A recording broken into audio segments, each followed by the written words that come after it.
Hi there and welcome to today's webinar, Precise Positioning for Automation, Autonomy, and Robotics, sponsored by Inside GNSS and Inside Unmanned Systems and Trimble and hosted by WebAttract.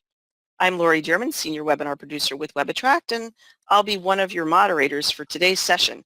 And in just a moment, we'll be introducing our panel of thought leaders who will discuss real-world use cases in construction and agriculture, including a deep dive into sensor integration in off-road environments. You'll also have an opportunity to have your questions answered at midpoint and at the end of the presentation during the Ask the Expert panel session with all three of our panelists today. Now, we've invited you along with over 350 professionals from 41 countries representing a variety of industries. And over the next 90 minutes, regardless of your industry segment or your location, we're confident that you'll find today's webinar of value. Before we get started, Richard Fisher, publisher Inside GNSS and Inside Unmanned Systems, would like to take a moment to welcome you and introduce our sponsor and for today's session. So over to you, Richard. Thank you, Lori. On behalf of Inside GNSS, Inside Unmanned Systems, and today's sponsor, Trimble, I extend a warm welcome to our audience from around the world. We're delighted you're here today. I would like to introduce Finley Wood, who is the General Manager of the Off-Road Autonomy at Trimble, for some opening remarks. Finley, please. Hey, good morning, Richard. Thanks for having us here. It's a pleasure to be with everyone today. Over the course of this webinar, I'm really looking forward to sharing with everyone how Trimble and our partners are delivering cutting-edge technology that really enables autonomy and automation for our end users. At Trimble, we focus on connecting the physical and digital worlds in order to support our customers in their daily work. We provide solutions in a wide variety of industries that touch all of our lives, from goods transportation to agriculture, construction, and a whole lot more. Our mission is to make our customers' work better, faster, cheaper, safer, and greener. And today we'll hear about some of those technologies and how we do that, from precise positioning to obstacle detection, ground truthing, path planning, and so on. While Trimble is a large organization with multiple sectors and business units that serve different verticals, today you're hearing from the OEM GNSS group. We are really focused on developing partnerships with OEMs and system integrators to provide GNSS, map-based localization components for integrating into their own autonomy solutions. Autonomy is key to both Trimble's and our customer strategies, and at the core of autonomy is knowing exactly where you are anywhere in the world. Working with cutting-edge companies like Dynapac and Saga Robotics is a real pleasure, and my thanks to them for joining us today. Now we'll pass it back to Richard to get us started. Excellent, Finley. Thank you for those opening remarks. I want to acknowledge our panel today. We have an excellent panel. I'm extremely excited. I think our audience is in for a real treat today. We've got both the internal perspective from OEM, GNSS, and the software stack to enable all this automation and autonomous solutions, and then from the outside in through the customer's perspective, we have Frederick Okeson at Dynapac and Michael Hutchinson from Saga Robotics. So an outstanding panel, I can assure you. But before we dig in earnest, we'd like to do a poll. Lori, if you would present the poll, please. Absolutely. Coming up on your screen, you should see this poll. What are your autonomous systems' primary perception sensors? And in this case, you can select all that apply. Choices are LiDAR, radar, infrared, visual, or other. And coming in with 58%, we have LiDAR, 29% coming in with radar, 11% infrared, 47% visual, 35% other. So Richard, any thoughts here? Wow, really interesting. LiDAR certainly would have been the expected number one with radar and infrared. Visual, I think, is the really interesting second place. Not surprised with this audience of GNSS system integrators and design engineers, but that tells me they're going to be delighted with the quality of this content. So let's proceed. And first, I would like to introduce Gordon Hain, who is the product manager for the autonomy sector at Trimble. And he is a product manager who has an undergraduate and graduate degrees in mechatronics. Gord's professional background is deeply rooted in the construction and mining industries, which has given him extensive experience in these domains. His association with Trimble began with the acquisition of LoadRight, during which he served as the product manager overseeing excavator payload measurement systems. Following this, Gordon spent several years immersed in the realm of GNSS-aided inertial navigation systems, where he collaborated closely with enterprises engaged in ventures spanning from deep sea exploration to the fringes of our atmosphere. Gordon's current role at Trimble focuses on steering the autonomous compactor project and other cutting-edge autonomy-related products. We are delighted and happy that Gordon is with us. Gordon, the floor is yours, please.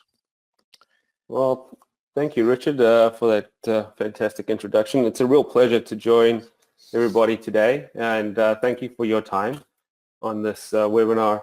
We're going to start with a quick overview of Trimble, and then we'll take a look at two of our customers that are utilizing Trimble solutions on their particular paths to autonomy.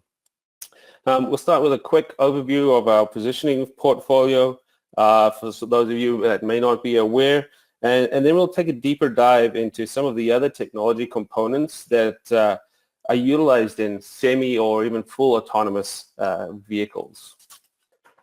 So as Vinny mentioned in his introduction, through the application of innovative positioning, communication, and software technologies, Trimble is transforming the way work is done across industries to make them better, faster, safer, more economical, and sustainable. And to give you some scope and scale of our primary markets, in the agricultural space, approximately 155 million acres are farmed using more than 500,000 machines outfitted with Trimble technology. In the automotive space, over 5 million miles have been enabled with safe hands-free driving using Trimble technology. In the geospatial space, over 10,000 surveyors and mapping firms in North America are Trimble customers. And in the construction space, over 10 million users of Trimble Connect, which is our collaboration tool that manages over 13 million models and components, and over 100,000 construction machines that use Trimble machine control technology.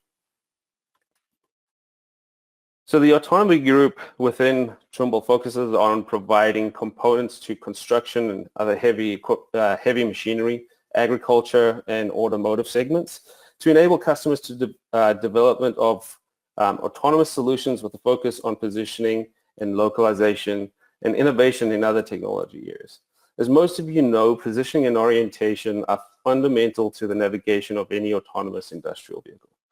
Knowing your precise location and orientation of a vehicle plays a key role in guidance, steering, optimal path planning, obstacle avoidance, to ensure the safe and efficient working environment. We'll discuss, some of the technologies that Trimble have developed in advanced positioning over the last sort of 40 years, and from the hardware, the software, and correction services that are enabling some of the most advanced autonomous systems out there. So if we look at a quick look at some of the positioning portfolio in our box solutions, we start on the left-hand side with the really, basic BX940, which provides a single antenna, multi-frequency, multi-constellation receiver, providing you position, velocity, and timing information. Immediately to the left is our integrated smart antenna, the AX940, and then one step across is the BX992, which is a dual antenna multi-frequency, multi-constellation receiver that not only provides positioning, velocity, and timing data, but also heading using GAMS, which is Trimble's GNSS azimuth measurement system, which is providing heading based on 2 GNSS receivers. If we then look all the way to the right-hand side, these are our ground truthing systems. So they utilize the same GNSS receivers, but couple this with an INS and really high-end inertial measurement units, typically fiber optic gyros or ring laser gyro-based devices. So these IMUs not only enable very accurate attitude estimation, but they also give us the ability to ride out GNSS outages for relatively long durations. And then when you add in DMI, which is distance measurement instrument, or wheel odrometry, you get a really robust solution. The downside of these ones is though that they're really, really expensive and great for ground truthing or prototyping, but not really suited towards production volume applications. So really that brings us into the middle part of this product portfolio, and I really want you guys to look at the BX992ER and the RT200. These are both dual antenna solutions with INS and sort of industrial/tactical grade IMUs on board, provide really accurate attitude estimates, and then also have the GAMS technology on board. So this provides you with consistent, high accuracy heading information, and along with the other attitude and positioning data in both operating situations, static and dynamic, and then transitioning from one to the other without any interruption to your data accuracy. Now, when you've done your integration, your demos, your prototyping, you want to get into a production applications, we also offer these solutions in our board level products. You can see here just quickly that both the BD992 INS and the RT200 are available in board level packages for tighter integration into your control systems. Now, I also want to quickly introduce or do an overview of the Trimble's RTX correction services. So RTX is our exclusive advanced precise positioning technology, PPP, as some of you guys already know. It provides real-time centimeter level corrections across the globe. It enables customers to experience true mobility without the constraints of a local base station or a VRS network, with centimeter level accuracy delivered via satellite or cellular IP connections. The RTX solution provides a wide range of correction services from 50 centimeters all the way down to the most accurate solution, center point at 2 centimeter horizontal accuracy. And as you can see in the bottom right-hand side of this slide in the graph, RTX correction services are available across the globe, with RTX Fast providing initialization times down to 1 minute. Now, bringing autonomy to market takes a lot more than just reliable positioning source. Through the many years, Trimble has developed expertise in machine control, from steering control systems for front-wheel drive tractors, four-wheel steered agricultural equipment, dozers in construction, and other articulated vehicles. We've also built significant experience in implement control, whether that be blade control on dozers or automated excavator grade control systems or application control for sprayers.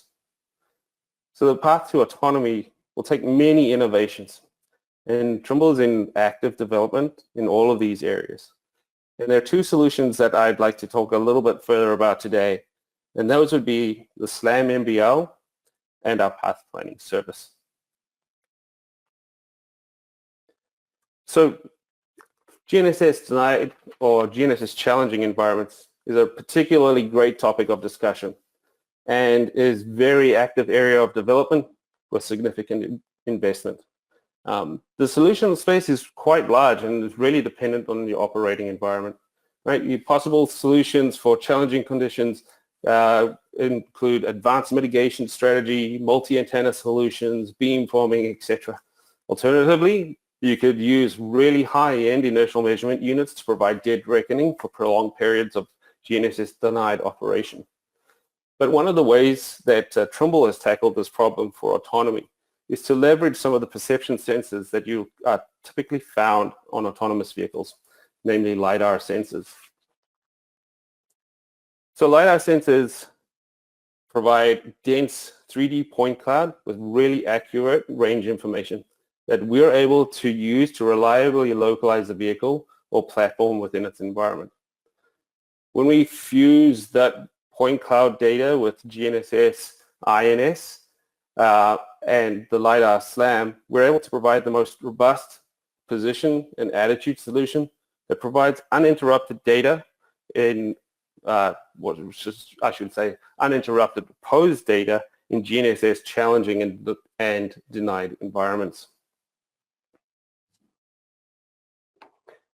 So in this video, I really want to illustrate the advantage of a GNSS and SLAM fusion compared to a standalone INS or an INS with DMI and a high-end ground truthing system. So if you look on the right-hand side of this particular video, I'll start in a second here, we have three different traces.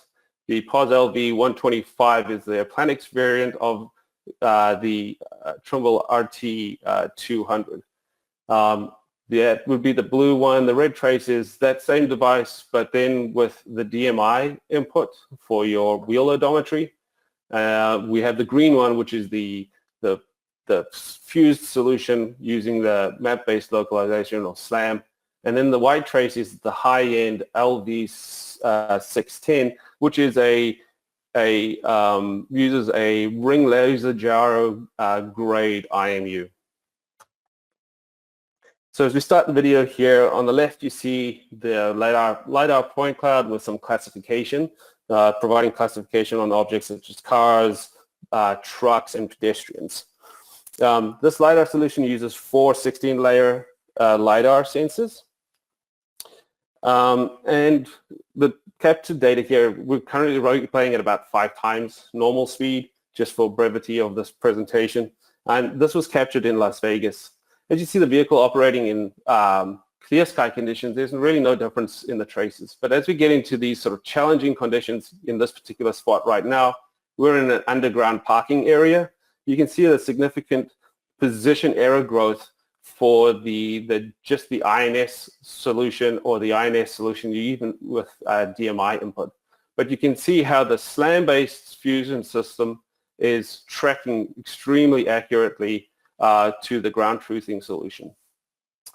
As you'll see here, whilst we're underground, obviously we're still able to localize accurately. And as the vehicle then moves out into the open sky conditions, you'll see as we regain GNSS, the solutions then converge again as the INSs are able to track the position correctly. All right, great.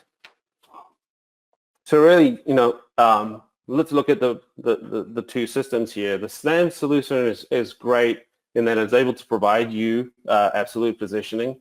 One of the downsides of it is a relatively low frequency output at approximately 10 hertz and some decent latency involved in that as well. It does require some initial pre-processing, right, to understand what the features are and use those features to localize. On the INS side, we have absolute positioning, high frequency output data, low latency, but then does obviously suffer from, visibility issues, multipath, etc. And then when we can blend these two systems together, not only do we get our positioning, we get it at a high frequency, low latency, and having the sensors fusing the sensor data together ensures that we don't have any drift across the system as we go from clear sky conditions to GNSS denied conditions.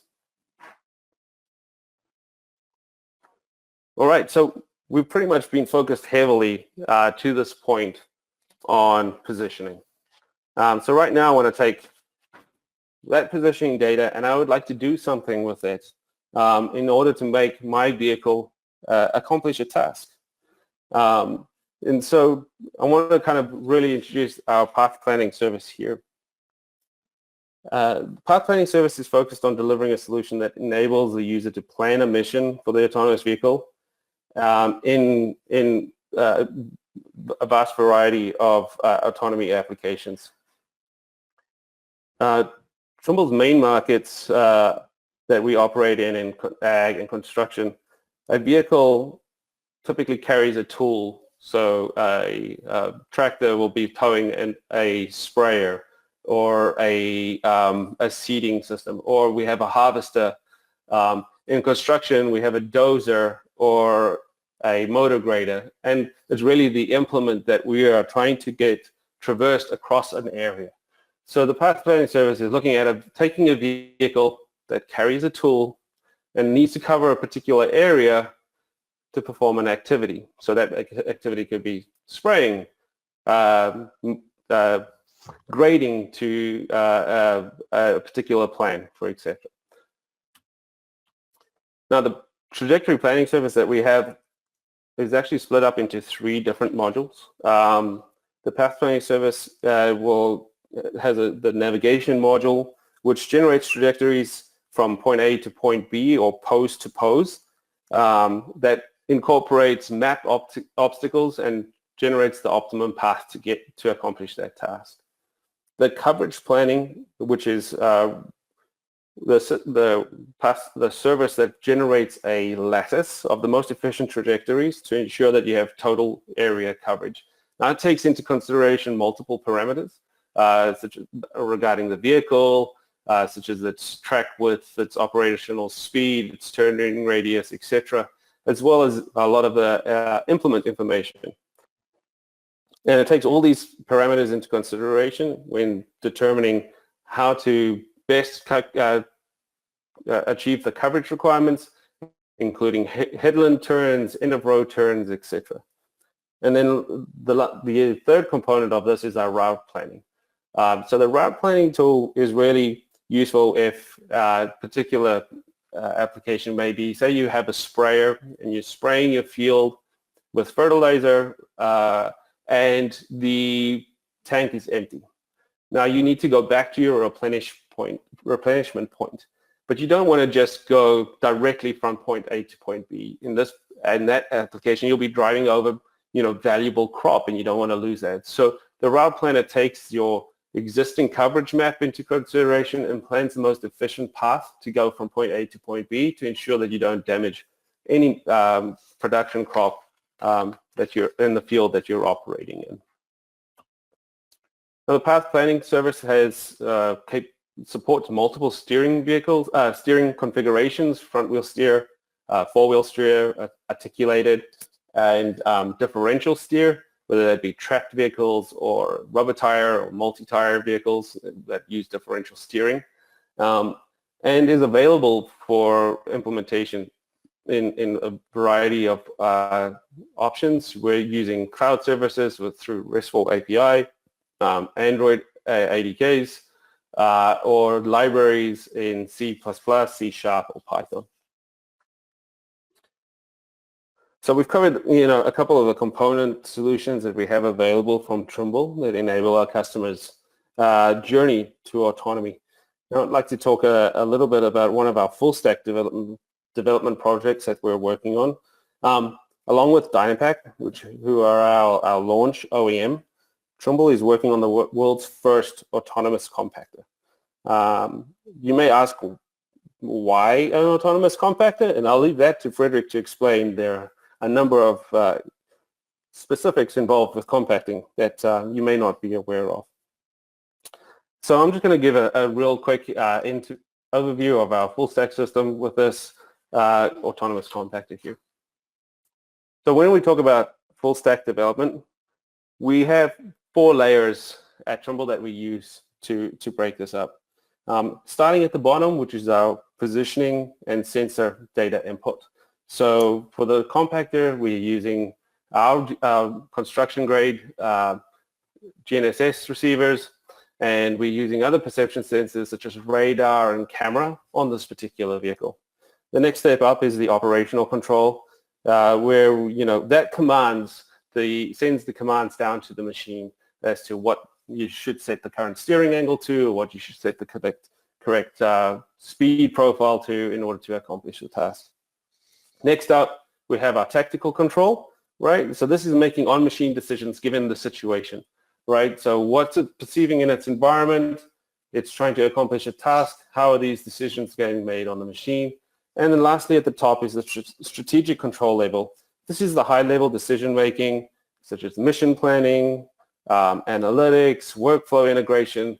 For the compactor here, we're talking about earthworks, which is our construction solution.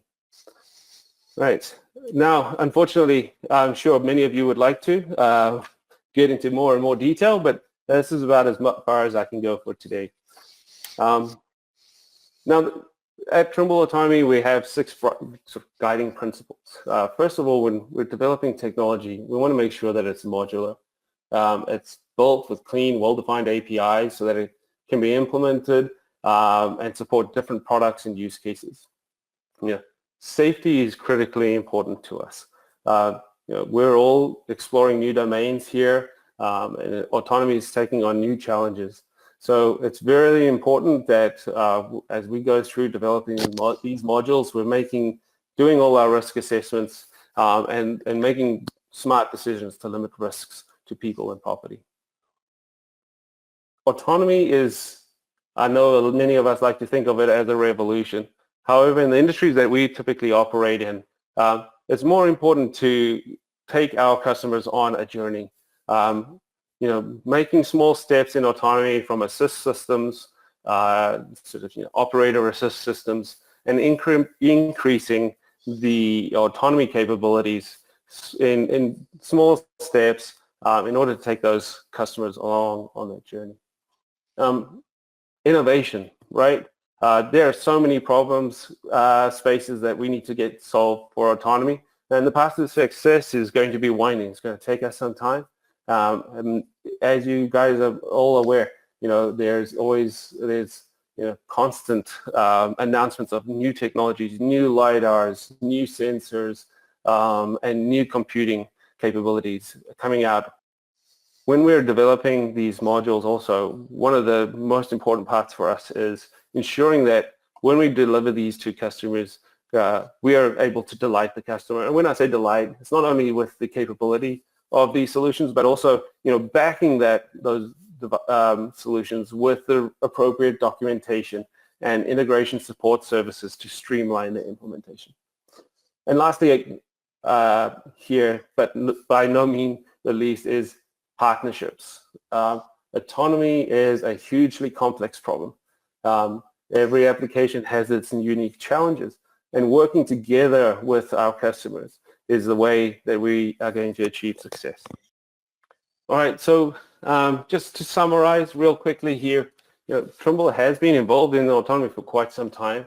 Starting in 1999 with the world's first GPS-based grade control system, to the DARPA challenges where Trimble was involved, providing our POS positioning systems, to more current present day where, for example, Nissan is using Trimble RTX with its ProPilot 2 assist system for hands-free or hands-off and guided freeway driving, and our work that we're currently doing with Dynapac. So with that, I'd like to say thank you very much for your time, and I'll handing it back to you, Richard. Thank you, Gordon, for that outstanding presentation. Very comprehensive, very thorough indeed. No one goes it alone. And as a result, I'd like to introduce our next speaker. Frederick Okeson is an applications specialist at Dynapac, who currently serves as an application support engineer, overseeing autonomy, technology implementation for the compaction business unit. Previously, Frederick joined Dynapac as a technical training manager in 1998 and has held several training, application support, and portfolio management leadership roles with the business. Frederick holds a degree in construction engineering from Högskolan Karlskrona, Ronneby, and previously served as an officer in the Swedish Navy. Fredrik, the floor is yours. Well, Richard, thank you for that, and I really appreciate the efforts on pronouncing our slightly difficult Swedish letters. Very well done. Thanks. Well, on behalf of Dynapac and myself, thanks very much to the organizers for the opportunity, and of course to Trimble for the partnership we have on these autonomous machines.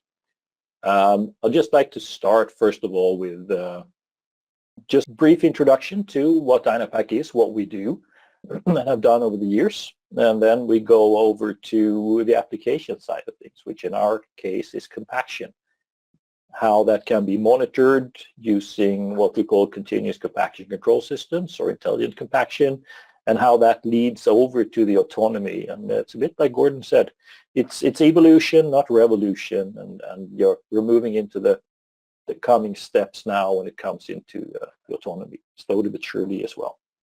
So who are we at Dynapac? We are a Swedish company. We've been around for a while. Founded in 1934 as a company called Vibo Beton. So we've been dealing with vibratory compaction since way back when, basically.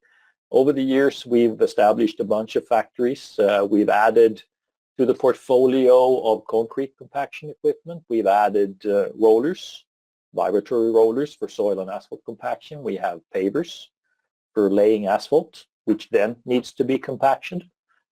So it's a logical sequence here that we're following. And a couple of years ago, we did launch the world's first electric tandem roller, a small one, but like I said, it's evolution, not revolution. So we're moving on, and over the years, we've always been application-driven. Researchers within Dynapac have focused on developing vibratory technology in order to improve efficiency, productivity, quality for the contractors using our equipment. And we, of course, never stopped that journey. We keep pushing, and together with Trimble now, we're pushing on the autonomy side of this.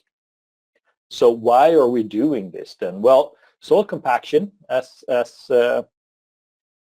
narrow as it is quite a narrow application. We're very specialized in doing compaction at all, and we're focusing on soil compaction today. Even though it's a pretty narrow specialty application, it's actually a foundation of pretty much everything we do. Your houses, your roads, your railroads, your airports, everything is built on compacted soil. Well compacted or maybe not so well compacted. That shows up after a while, whether it's properly compacted. If it isn't, then you'll have cracks and potholes and ruts and stuff. So quality compaction is really, really important. And it's pretty cost effective. You improve the quality of the in situ or added construction materials quite significantly by compacting them. That is done by using typically a vibratory roller to increase the density, so number of contact points between the particles, and so also increasing the stiffness, so the load-bearing capacity. Vibration helps you do that even on thick layers. The vibration set the soil particles in motion, and then the mass of the machine compresses the material to give you higher density and more contact points.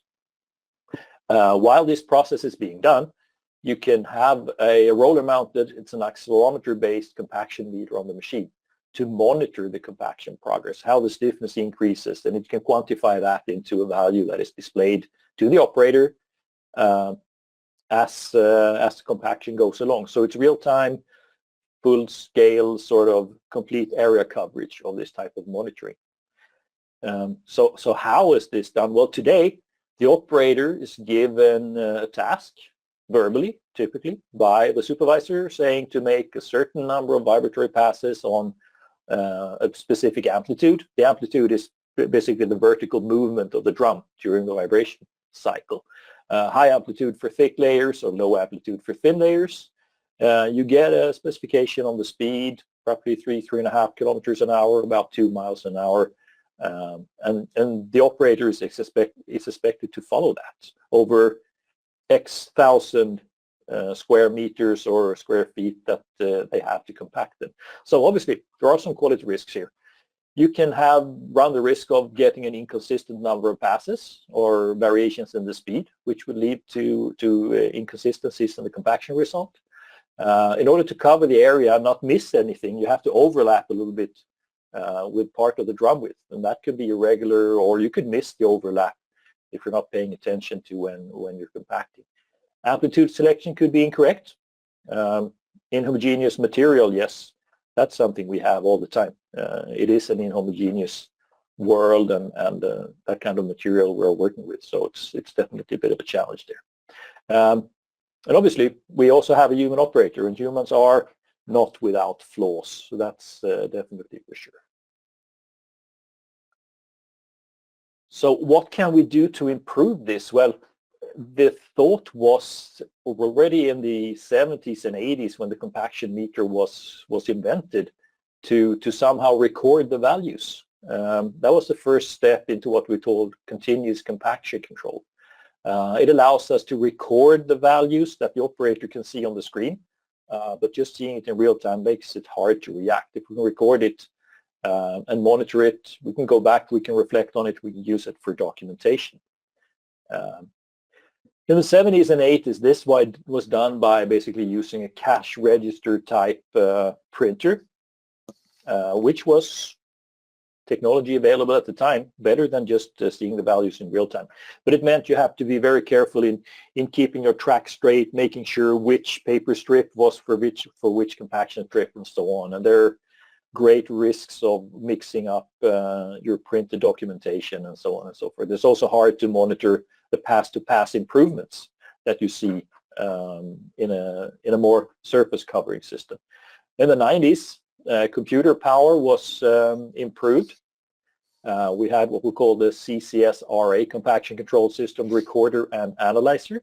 Your smartwatch is probably with a higher processor capacity than this device, but back then it was pretty useful. Instead of having paper strips, you had it on electronic storage device. You could bring it over to your Windows computer and you can print out maps.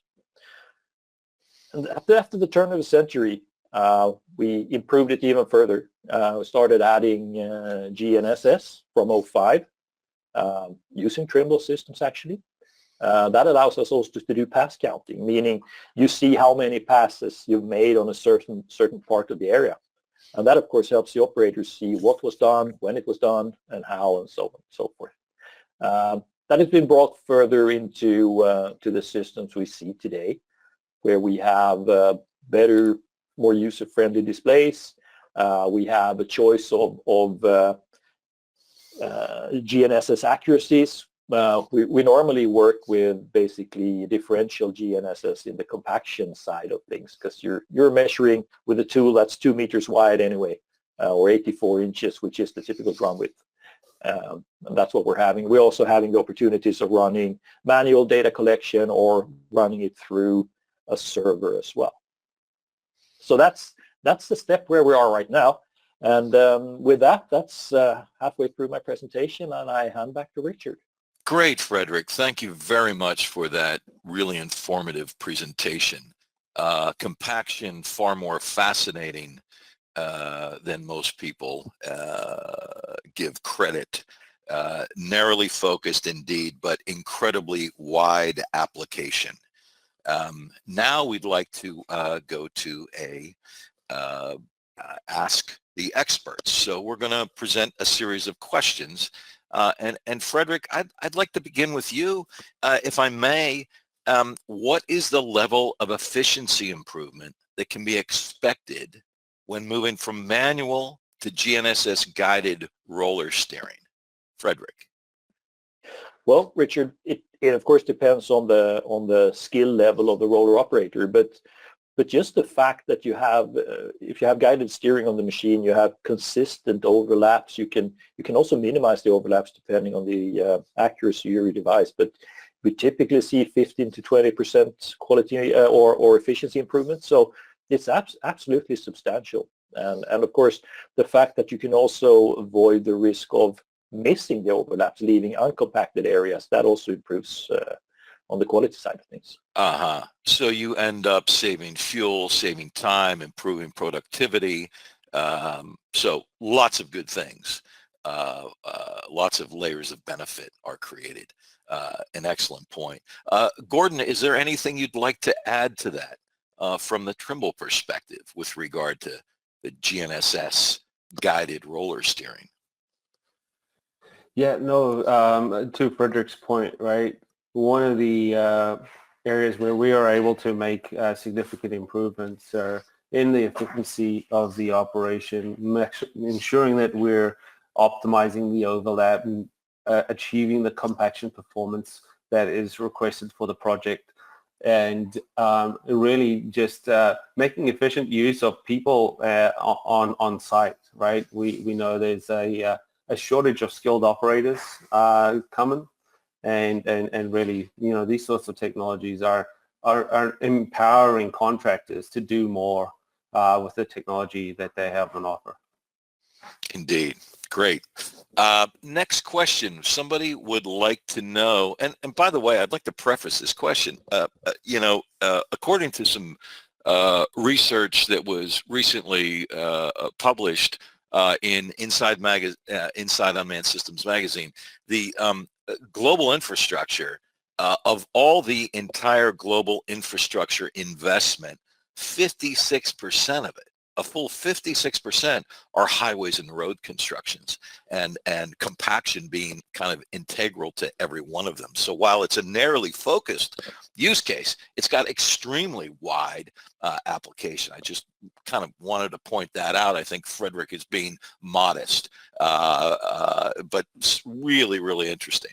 And Frederick, to keep the discussion focused toward you, how mature are the compaction contractors when it comes to GNSS implementation? What's the view from where you sit in the world, Frederick? Well, I think your final word there is the key. It is a global market, and we have very big variations from market to market, and also within different markets. So some areas very mature, accepting everything with machine control, and adding that to the compactors is just the logical next step.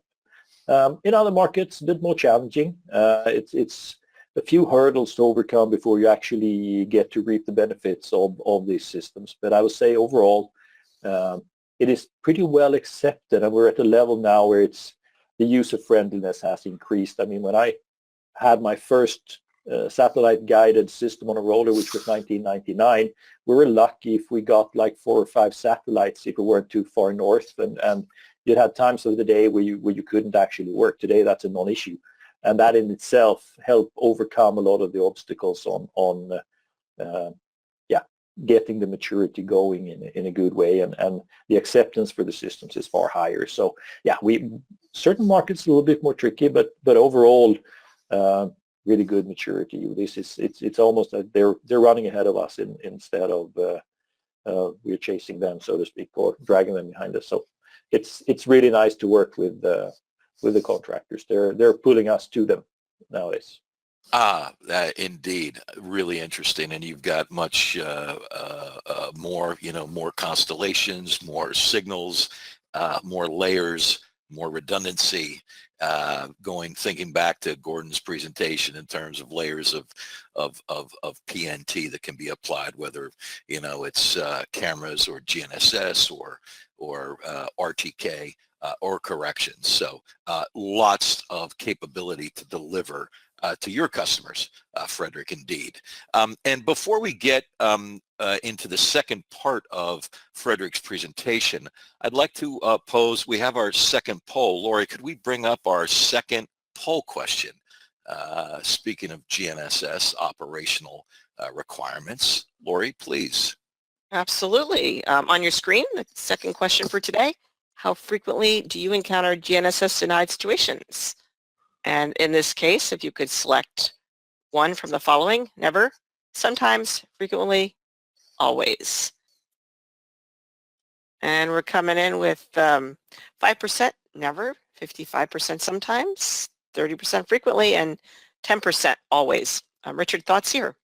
Yeah, kind of as expected, kind of standard bell curve here. I am sure many users will modulate between 55% sometimes and 30% frequently.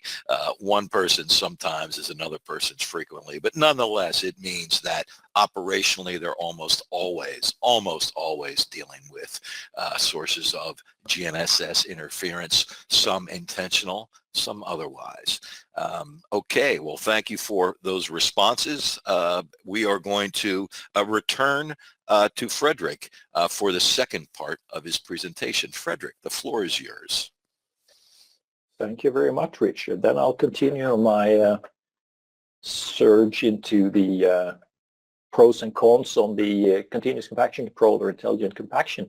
There are some definite benefits, but maybe sometimes not utilized. If we're looking at the system as a documentation system, it's great to know what happened, but it's even better if you can react to what is actually happening and correct it while you have the right means on stage or on site, so to speak. The picture on the right here shows a test field where we have overlaid compaction data. It's actually pass count data overlaid on the satellite picture as well as an overview map of the project itself.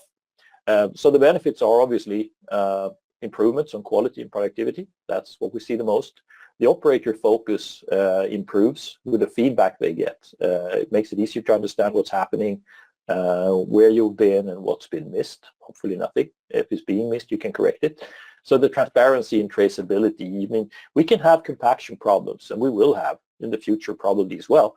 But if we can go back and see what was actually done, it's easier to find the root cause. It does not necessarily have to relate to the compaction work. It could be issues in the material or other things stopping us. And just knowing the root cause, of course, helps it, makes it a lot easier to correct it later down the line. So operator focus and feedback is one important thing. Some downsides: cost, complexity, as mentioned previously. Also, it's a bit of a hurdle to get started before you get all the benefits running. Initially, it looks complex. When you get used to it, it's pretty straightforward. The risk we have, if you remember from one of the earlier slides, I mentioned that the instructions to the operator, that is done typically verbally without very much documentation. And of course, there is a human link between the instructions and the execution of them. So the results doesn't always match the expectations. You might miss something, you lose focus, there are some other problems. So that obviously takes us into the subject of today's discussion, the autonomy. What are the benefits there? From a construction compaction purpose, you see this one of our beta test machines on site in Sweden, obviously with a contractor. So the overlap efficiency improvement, absolutely. The job execution will match the instructions. The autonomous machine doesn't forget or lose focus or get a phone call or a text message it has to reply to and forgets the actual number of passes. The job will be done exactly the way the machine is told to do that. If you have hazardous environments and you can avoid having operators there, obviously that improves the worker safety as well. Theoretically, you can also bring compaction work outside normal working hours. You can have your machines prepare the job site when it comes to earth moving, and then you send the roller in after hours, or when it's more convenient, you can also make sure that safety is improved that way, because the roller will be working where there's no human intervention, which is for sure a benefit. What we do see, though, is, as I mentioned before, where we see GNSS solutions typically being used for continuous compaction control for convenience, using like EGNOS or that type of correction signals. On the autonomy side, that will not do. We need a better setup with the including or the additional sensors, of course, to give us a properly functioning machine. And just to clarify a bit more, on the picture before, or the earlier picture, you saw a few of the sensors that we use. This is a rendering which shows the radars, two in the front, two in the rear, two on the side, so 6 radars in total. We're using 2 RTK GNSS receivers within the Trimble system. There are two of those. There are 4 cameras for detection. There are 2 LiDARs, and there is also a bystander, a visual indicator that is informing people of the state where the machine is currently running autonomously or not. You also see a few things inside the cab where you have the safety gateways, you have ECUs, etc., that are in the protected environment. What you don't see is an operator's platform, and that is actually not true. The rendering just took that out for clarification. It is a standard machine underneath all the layers of autonomy. You can still put an operator in it and operate it in a normal way, but you do have the option of running full autonomous. There are also external emergency stop buttons on the machine. And in addition, there is also a remote e-stop in the supervisor system because there is today a human supervisor remotely monitoring the machine as well. So there is a remote e-stop there, and there are also e-stops on the outside of the machine. Plus, of course, obstacle detection and all of the obvious things that stop the machine as required.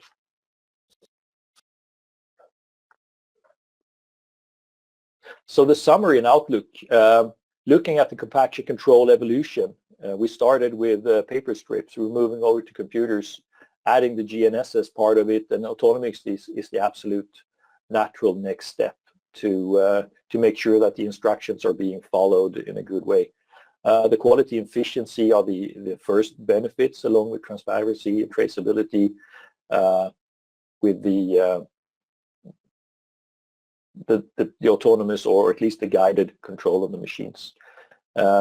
As with most things, the workflow is simplified if the full job site is digital and automated, and you have more maybe autonomous machines also doing the earth moving. The machines can hand over when one job is done, you hand over to the compactor to bring it further and finalize the job, because no earth moving or construction job is typically done until the final pass of the roller.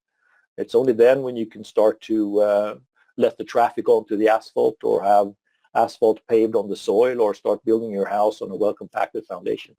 And as Richard said, there are a lot of investments in infrastructure, and compaction is a very important part of all those jobs.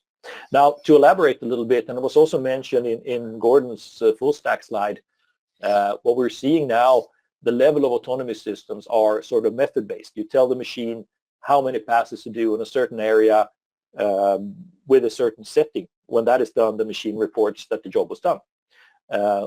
The obvious next step is more responsive versions, where we use the compaction meter to control the compaction job, where the roller has a decision-making module that adjusts to material variations, whether that is compaction meter data or other parameters that you can measure, monitor, and react upon. That remains to be seen. But again, it is the logical next step to start having more decision-making on the machine itself. Now there are humans making decisions. The machines will eventually learn and be able to react on those. Yeah, the cartoon at the bottom here, we were not quite there yet because there are a lot of gadgets, but then there's still an operator on the machine, and the autonomy, once we get there, will at least move the operator from the machine to make decisions from a distance in a different way.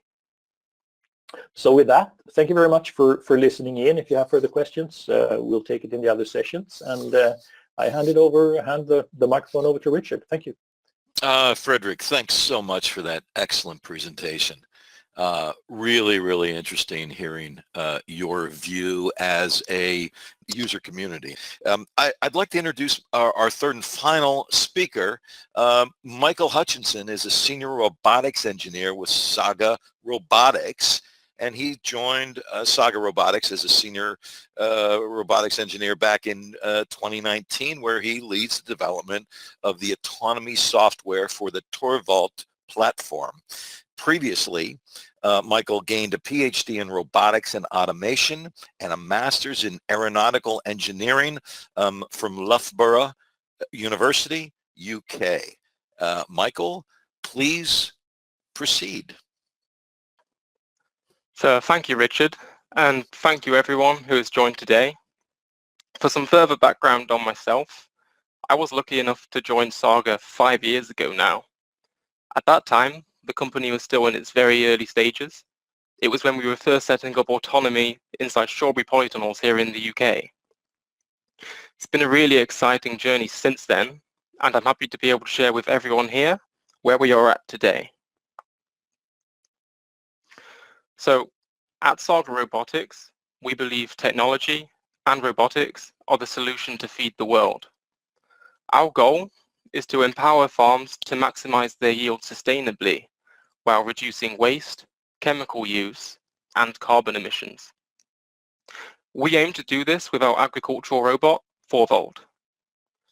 Forvold is a modular and reconfigurable robot which enables us to operate autonomously in most agricultural environments, including open fields, polytunnels, and vineyards. It all started back in 2014.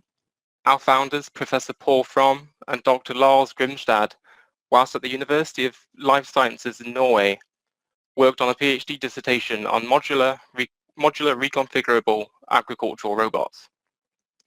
It was during this PhD that the concept of Forvold was born.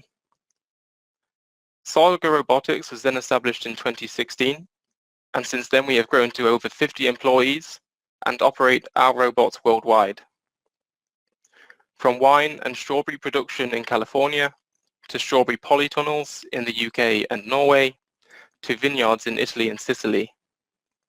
We also have various custom research platforms in use by universities in the UK, in Greece, and in Germany. So this is Forvold in its various configurations. With our modular approach to both the hardware and the software design, as you can see, we can reconfigure Forvold for the many different environments and tools that are used in agriculture. By using the same components wherever possible, we've been able to focus on creating a highly reliable system, which is also easily maintainable. Using this approach, we have been able to quickly explore lots of different areas and domains in agriculture and even in other industries. After some time experimenting, we have found a particular area where we can make a real impact in. That is, integrated pest management in both strawberry and wine production. So what is integrated pest management? It is an effective and environmentally sensitive approach to the control of pests and disease in agriculture. Saga's initial offering, which has been used commercially since 2019, is UVC treatment. On the slide, you can see Forvold doing a treatment in strawberry polytunnels in the UK. UVC fights the fungal disease powdery mildew. Typically, in regions where the climate means powdery mildew can be quite prevalent, growers use chemical interventions to fight the disease by spraying fungicides. When the disease takes hold, it is often necessary to spray these chemicals many times in a single season. However, by dosing a crop on a regular basis with UVC light, Forvold can eliminate entirely the need to spray fungicides in the control of strawberry and wine powdery mildew. For example, last year we treated an entire strawberry farm and they didn't need to spray fungicides a single time to combat powdery mildew that year. We have since developed other tools and useful applications that Forvold can use simultaneously whilst performing UVC treatment. These include data collection, runner cutting, and predatory mice dispensing. So, as discussed before, Forvold's modularity allows us to operate in multiple environments. Therefore, we're able to offer this integrated pest management in open field strawberries, strawberry tabletop production, and in grapevine. We use mostly the same core components of hardware and software, but adjust them in a way to make them most suitable for use in their intended environment.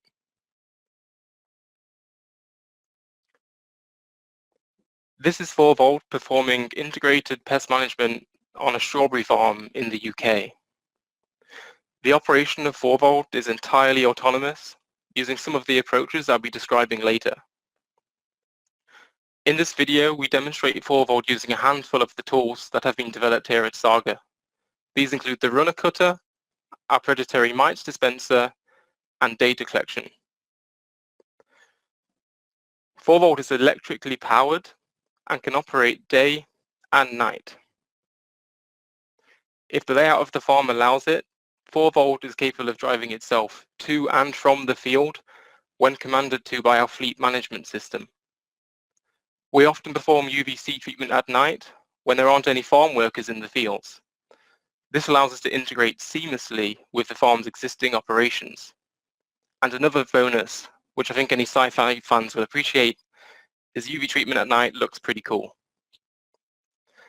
My colleagues and I, we all agree how great a feeling it is watching our electrically powered robots work peacefully throughout the night, giving off just a little moving glow and an electrical hum, knowing that this is going to stop the farm from having to use chemicals on their crop. So we have a system that can benefit farms whilst reducing chemical use, waste, and carbon emissions. But this wouldn't be viable without autonomy. During the crop's entire season, the robots drive over 10 kilometers on most days, and depending on several factors, they will be operating from 4 to 6 hours straight.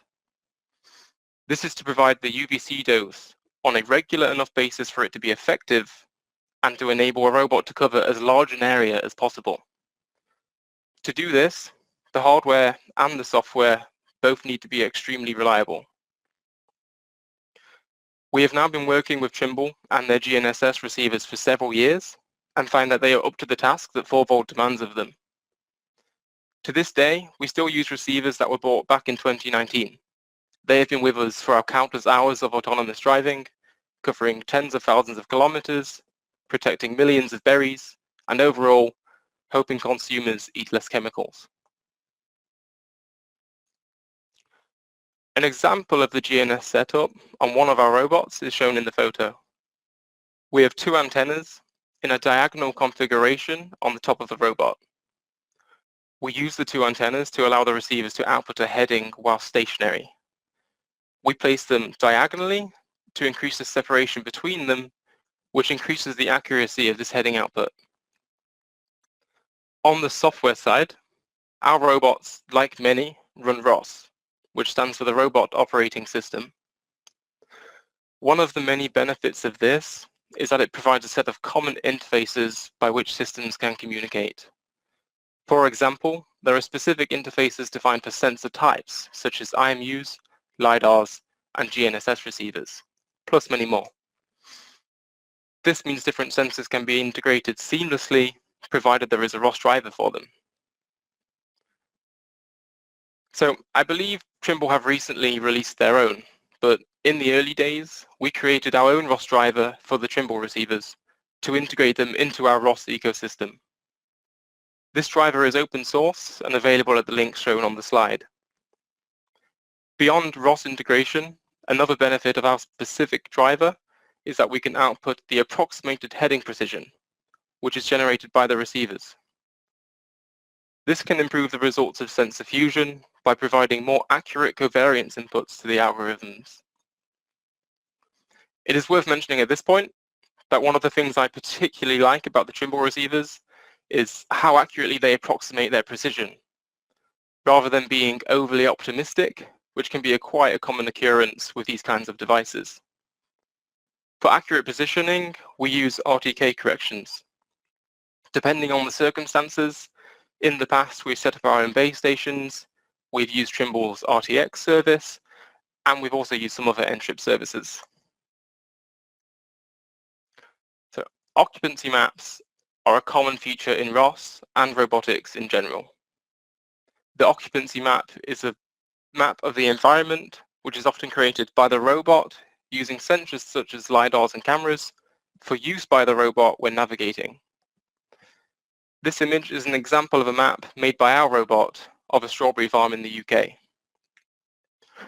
Maps are used in many aspects of robotics, including navigation, localization, and mission planning. Using our custom SLAM system, we can map very large areas of over 150,000 meters squared. The maps we make are geo-referenced, with their accuracy enhanced by using RTK GNSS during the mapping process. Having geo-referenced maps makes it easy to link real-world positions to the robot's world and vice versa. Similar to mapping, GNSS data is a key component to the autonomy system during the robot's operations. As you can see in the video, the robots operate with very little margin for error. Therefore, accurate positioning and approximation of errors are very important to us. To allow the robots to run reliably for the entire duration of a treatment, we've used data from several sensors, including the GNSS, in our custom sensor fusion algorithm. We further enhance the reliability and safety of our navigation systems by using AI to recognize common features in the environment, whether they be familiar locations to help the robot figure out where it is, or obstacles that are to be avoided. A final step to fortify the safety of our system is the use of geofencing. We use this to ensure that Forvold is operating within the environment it is intended. So I hope you enjoyed this introduction to Forvold and our use of GNSS. We have now driven a total of over 20,000 kilometers autonomously whilst performing UVC treatments with our robots. In the last 2 years, no chemicals have been sprayed to control powdery mildew in the fields that we have treated with Forvold. We are now in the process of expanding our operations and developing more tools to deliver on our goal of helping vet farms maximize their yields sustainably. Thank you very much for listening. Back to you, Richard. Outstanding, Michael. Thank you so much for that really informative presentation. Now, if I'd like to let our audience know that Trimble has put together some resources for those of you who would like to dig a bit deeper and explore a bit both on autonomous solutions, and they've broken it out into 3 buckets of content. One is autonomy, one's antennas, the other is receivers. So depending on where you sit as a design engineer or an integrator, you can do some additional research, and we thank Trimble Off-Road Autonomy for sharing that with us. And now we would like to present our final poll question, and I'm going to be seeking observations from each one of the panelists on this. So Lori, please query our audience, if you will, please. Absolutely. Folks, you should see that third and final poll. When do you expect to adopt autonomy in your application? And in this case, we're asking that you select just one among the following choices: next year, next 3 to 5 years, already adopted, or not in the near future. Looks like coming in with 15% next year, 43% next 3 to 5 years, 24% already adopted, and 17% not in the near future. So thoughts on this one? Yeah, really interesting. So not in the near future, 17%, which means that 83% say in the near future. So then the question becomes, let's define what's the near future. Amazingly, 24% already adopted. That's a big deal. 15% next year.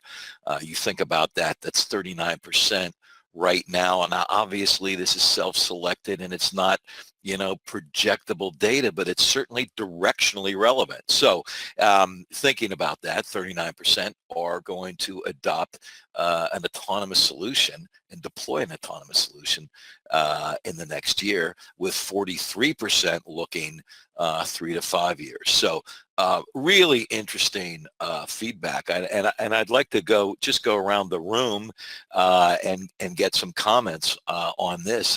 I'll begin in the order of our speakers. Gord, what do you think of this poll responses? Thoughts? Yeah, no, this is pretty much what we're seeing out there. Some of it is really dependent on your industry type and some of the safety risks associated with the work that you're doing. But yeah, there is a tremendous uptake of autonomy, and that 3 to 5 year timeline is on the money. Wow, really interesting. Frederick, what is your view of these responses? Care to comment? Yeah, I feel it's on the compaction industry. I would say the next 3 to 5 years is relevant. It's moving along, and I think it also sort of mirrors the interest we see from some of our clients as well. Not on a global scale, but certain markets, there is definitely interest that in certain contractors would like to have had it yesterday. So I think, we need to get there, and we are. Yeah, really moving in. Yeah, thank you, Frederick. And comments, Michael, on this data? Yeah, quite similar to expected. In warehouses where people probably aren't joining a webinar on GNSS, they're already pretty much there because it's nice and controlled. Sure. But yeah, when we're outdoors in the wild, it's taking more time. So 3 to 5 years is quite expected. Yeah, agreed. Really, really interesting. And now we're just going to kind of transition into our final Q&A. So if anybody has any kind of final burning desires, they can feel free to pose the questions. We can't guarantee that we'll get to all the questions in this discussion, but we'll attempt to address them. In thinking about off-road autonomy, the two big user communities, two big segments in development are construction and agriculture. So we are absolutely sitting in with an excellent panel here to answer some very specific questions. So this is kind of a unique opportunity. I would like to begin, Michael, with you on the Thorvald use case, which is simply fascinating. And yes, agreed. I think it looks very cool too. But somebody would like to know, what are the differences in positioning solutions and or positioning requirements in the polytunnels compared to outside in the vineyards? Yeah, thanks, Richard. So like I mentioned in the presentation, our software is designed to be modular in the same way as the hardware. So it's largely the same, but it's a matter of tuning because the environments differ. For example, in the vineyards, you've got nice clear sky. GNSS is much more reliable, but you're often on a highly sloped ground, and you're also in this environment where it changes a lot. So vines throughout the year grow a lot. So these maps that you make change, and robots don't like working with a map that doesn't look like it should. So that differs to polytunnels where it's sort of semi-structured, kind of like what I mentioned with the warehouses in the earlier question. So you've got a structure that exists there all the time, which basically it means we've got different features to look at. So it's a matter of tuning how much we use the GNSS, how much we use the map, how much we just look around at what we can see. Got it. Great. So how much GNSS, how much map, how much SLAM? Is that basically it? Yeah, pretty much. Yeah, fascinating. So, Gordon, I'd ask you to kind of comment on that. What are you seeing from the OEM PNT solution provider to firms like Michael's with regard to how much GNSS versus SLAM versus maps. Care to comment, Gord? Yeah, it really just comes down to operational design domains, right? Yep. Where your vehicle is going to be operating in the environment. When we are working with underground applications, right, GNSS not going to work so great, and a map-based positioning is going to be your solution there. In agriculture and broad acreage stuff, we have the benefit of big open sky operation. Maybe when you get towards tree lines, you suffer a little bit from degraded GNSS in those situations. And then in construction, right, it's typically when we're doing large earthworks applications, there's not a lot that's sort of impeding your sky view. But there, we're driven by, great control requirements. We're positioning the tip of a blade down to, centimeters, down to a centimeter. So there we need to make sure that we're driving the utmost accuracy to those systems. Yeah, great, Gord. So essentially your answer, as it almost always does, it depends on the ODD or the operational design domain. So yeah, thank you for bringing that up. This next question is posed to Frederick. Frederick, how can it be that differential GNSS is acceptable for CCC or IC application when RTK accuracy is required for machine control purposes? Could you shed some light on that? And yes, well, that's Richard, an intended pun. I will try to, at least, Richard. The CCC and IC is sort of a reactive operation. We are running on a material that is there. The operator controls the machine, and just depending on the physical dimensions of the area he or she is to compact, the system just documents what you're doing at a fairly low resolution, and for efficiency's sake and also for stability of the position, we decided to go with a lower accuracy DGNSS solution. Whereas, of course, where we have to control the machine, we have to do it very accurately in order to achieve the gains, as we mentioned, on the overlap efficiency and those things. We need the best possible accuracy down to centimeters if possible. So that is the big change, whether you're just basically just recording a position of the machine or whether you're actually controlling the location and position of the machine. That's what drives us towards RTK for the machine control purposes, of course. Got it. Great. Gordon, any thoughts on that? Anything you'd like to add? Yeah, not too much to add, really. I think Frederick covered that one really. Yeah, good enough. And then I'd like to stick with Gordon. The next question, somebody would like to know, are the SLAM and path planning services available to customers today for other user communities and operational requirements? How do they go about kind of engaging that? What would be the next appropriate step for somebody who's interested in deploying and implementing and deploying an autonomous solution? Yeah, so the answer to that question is yes, they are available, and we do have customers in very different applications using the SLAM MBL solution. So please, by all means, reach out to the Trimble Off-Road group, and you can get in contact with myself, and happy to put you in contact with the right people, and we can figure out how we are going to tackle this application of yours. Very good. Okay. Next question is from Michael. You mentioned in your talk that your business model was not viable without autonomy. Pretty strong and foundational statement. Somebody would like to know what other applications or user communities or adjacent uses do you see for Thorvald in the future? Michael.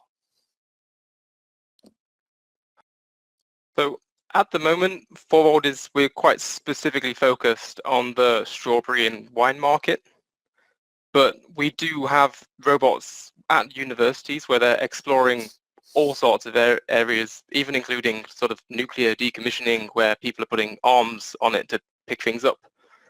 So yeah, it's quite unlimited in the off-road domain. Got it.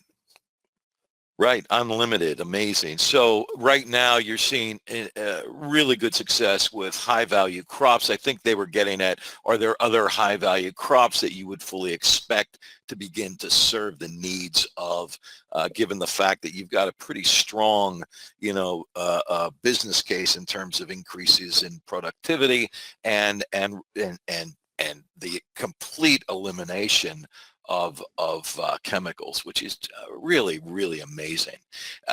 So high value crops would be part of likely future users.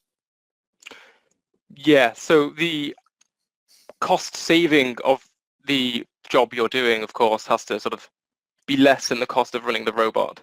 So high value crops do come first. Not currently a target of Saga, but one we're aware of is quite high value, but more from a harvesting perspective, or vegetables like asparagus and broccoli, which are hand harvested, and you can sort of figure these ones out by yourself by looking at which are the expensive ones at the supermarket. Excellent. That's, I think, what that they were trying to get at. Really interesting stuff. We are just about out of time here, but I'm going to pose one more question to everybody, and that is, somebody would like to know, what would the impact on robotics or autonomous solutions and deployments be if GNSS was completely denied and eliminated?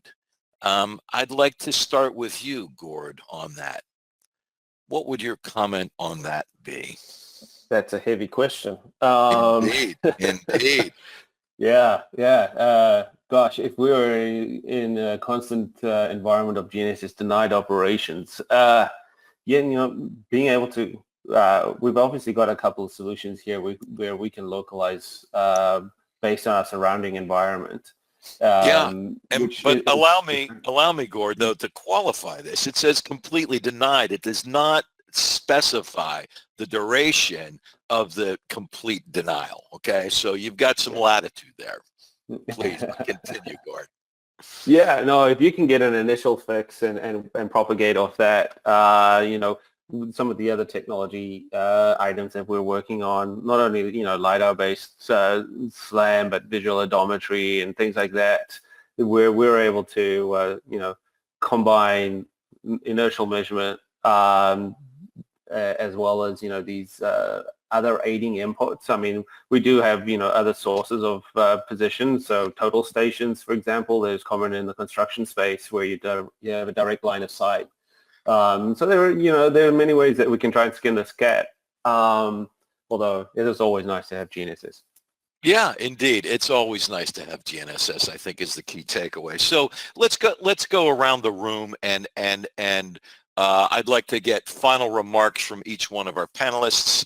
And Frederick, I'd like to begin with you. Final thoughts before we conclude today's talk. Frederick? Now, it's been an amazing opportunity both to see what Trimble has to offer and how autonomy is deployed also on the agricultural side. Our system, or the system that we have together with Trimble, is sort of based on the thinking of the ag side of things, how to run the path count and the path mapping and path planning and so on. So it's nice to see what's happening in the other industries, and we appreciate the opportunity to do so. And also thank you for the questions sent my way. Oh, yeah. Thank you, Frederick. We're delighted you're here. Happy to have you on this panel. Michael, any concluding remarks, please? Yeah, it's been really interesting to hear the talks by my fellow panelists. There's a whole massive world of outdoor autonomy out there that isn't just limited to agriculture, so it's really good to see what else is going on in this space. Well, thank you for that. And Gord, I'll have the final remark from you, if you would, please. Yeah, I just want to do a quick thanks to the gentlemen that have joined us today, Frederick and Michael, on their presentations and then for sharing their information. You know, autonomy is an exciting world. We're only just, you know, scraping the surface, and there's a lot of fantastic work to come. So, you know, we at Trimble are tremendously excited about all these opportunities ahead of us. So yeah, that's thank you to everybody. Yeah, thanks, Gord. And I just a comment from me. I'd like to thank Trimble Off-Road and all our colleagues there, and Gordon and Frederick and Michael for a really, really interesting panel discussion. You know, autonomy is hard, and no one goes it alone. But here are examples, 3 real-world, you know, examples of tackling the significant opportunities that the total addressable market in construction and the total addressable market in agriculture present. So just a remarkably informative discussion from our standpoint here at Inside GNSS and Inside Unmanned Systems, and I'd like to thank them, and I'd like to thank everybody for joining us. And now at this point, I'd like to turn it back over to Lori Dearman. Lori, please. Thank you, Richard. And folks, before we sign off, we'd like to thank each of you for joining us and trust that you found today to be of value. Again, a special thanks to our distinguished panel members and, of course, our sponsor and co-hosts, Inside GNSS, Inside Unmanned Systems, and Trimble. Most importantly, again, thanks for joining. This is Lori Dearman saying, hope we see you on the next one. Bye for now.